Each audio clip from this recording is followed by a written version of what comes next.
Six கேட்கவே என்ன இதெல்லாம் என்னங்க ரொம்ப நேரமா சிக்ஸ் என்னங்க ஐயா பாருங்க இப்ப பாருங்க நேரா அடிக்க போறாரு. ஆஹா பாட்டிமா இப்ப பாருங்க பாட்டிமா நீங்க சந்தோஷப்படுற மாதிரி ஒரு ஷாட்.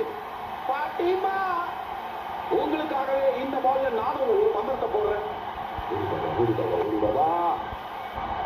பாருங்க அவ்வளவுதான் 19.5 வரைக்கும் இப்படி எடுத்துட்டு போலாம். என்ன இன்னைக்கு கரண்ட் இந்தியன் டீம் ஆடுறவங்களே சைக்கிள் 100ல அடிக்கிறாங்க, 35 பால் 33 ரன் அடிக்கிறாங்க. அவர் எவ்வளவு நாள் கழிச்சு விளையாடுறாரு ஆட்டுல 19.3 வரைக்கும் ரசிகர்கள் சேர் பண்ணுவாங்க பயங்கரமா. நாளைக்கு ட்விட்டர்ல வந்து நெட் ரன் ரேட் பத்தி பேசுவாங்க. இதுல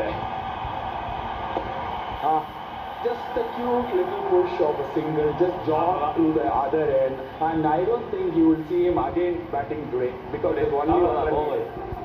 6 அடிப்பாருன்னு பார்த்தா அடிக்கல. இவர் ருத்ராஜ் வந்து 3 டாட் பால் வைக்கிறார்.